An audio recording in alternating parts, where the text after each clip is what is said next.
শাইখুল হাদিসের সন্তান মামুনুল হক পয়গাম পৌঁছে দিতে চাই।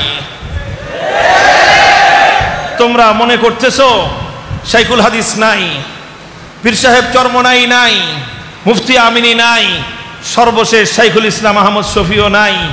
কাজেই এখন আবার তসলিমা নাসরিনরা মাথা ধারা দিয়ে উঠবা, আবার মুরগি চোরা শাহরিয়ার কবিররা তোমরা এদেশে তোমাদের ব্যবসা জমাইবা, আবার ডক্টর জাফর ইকবালরা তোমরা এদেশের রাজপথ দখল করবা। তোমাদের জন্য পয়গাম হলো এই যে আমাদের পূর্বসূরীরা চলে গেছেন, আমাদের ওস্তাদ এবং মুআল্লিমরা চলে গেছেন। আবু বকর সিদ্দিকের চেতনা নিয়ে আমরা লাখো শাইখুল হাদিস, লাখো পীর সাহেব চরমনাই, লাখো আমিনী, লাখো আহমদ শফি বাংলার ঘরে ঘরে জিন্দা আছি।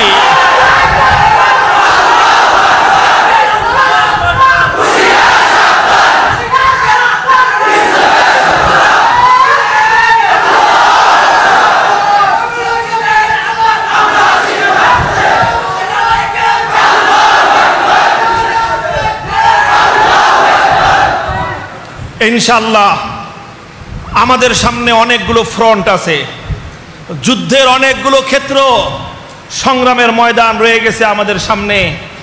আল্লামা আহমদ শফি দীর্ঘ 3 যুগ ধরে বাংলাদেশের সর্বশ্রেষ্ঠ ইসলামী বিদ্যাপীঠ আল জামিয়াতুল আহলিয়া দারুল উলুম মুঈনুল ইসলাম হাটহাজারী মাদ্রাসার নেতৃত্ব দিয়েছিলেন। তার বিদায়ের পর আলহামদুলিল্লাহ কোনো বিভেদ নাই, কোনো বিভক্তি নাই।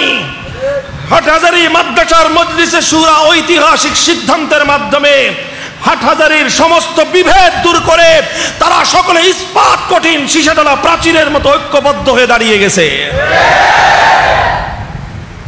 2 নম্বর ফ্রন্ট ছিল আমাদের কওমি মাদ্রাসা শিক্ষা বোর্ড। অনেকে মনে করেছিল এখানে কি জানি হয়ে যায়, আলহামদুলিল্লাহ কিছু হয় নাই এবং কিছু হবেও না।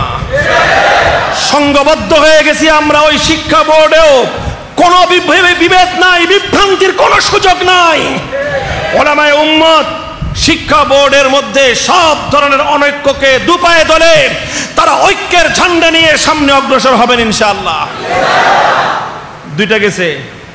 3 নম্বর শাইখুল ইসলাম আল্লামা আহমদ শফি সর্বশেষ এদেশের ইসলামের ঝান্ডা সমুন্নত করবার জন্য হেফাজতে ইসলামের মঞ্চ প্রস্তুত করে গিয়েছিলেন। আর তার জীবন সায়ান্নে তিনি আকাঙ্ক্ষা ব্যক্ত করেছিলেন কাদিয়ানীদেরকে রাষ্ট্রীয়ভাবে অমুসলিম ঘোষণার আহ্বান আমি শুনে যেতে চাই। শাইখুল ইসলামের একটা অন্তিম ইচ্ছা ছিল তিনি 7 বিভাগে মহাসমাবেশ করবেন। এরপরে রাজধানী ঢাকায় স্মরণকালের এক মহাসমাবেশের মাধ্যমে প্রধানমন্ত্রীকে জিজ্ঞাসা করবেন বাংলার মানুষ, বাংলাদেশের কোটি কোটি তৌহিদি জনতা কাদিয়ানীদেরকে তাদের নিজেদের ধর্মীয় পরিচয়, কাদিয়ানী ধর্মমতের পরিচয়ে পরিচিত দেখতে চায়। ওরা কাদিয়ানী থাকুক, আমাদের কোনো আপত্তি নাই। হিন্দুরা হিন্দু পরিচয় দেয়, খ্রিস্টানরা খ্রিস্টান পরিচয় দেয়, গারোরা গারোর পরিচয় দেয়, বৌদ্ধরা বৌদ্ধের পরিচয় দেয়, মুসলিমরা মুসলিম পরিচয় দিবে, কারো সঙ্গে কারো বিরোধ নাই। বিরোধ আসবে তখন যদি আমার মসজিদের মিম্বার দখল করতে আসে কোনো হিন্দু।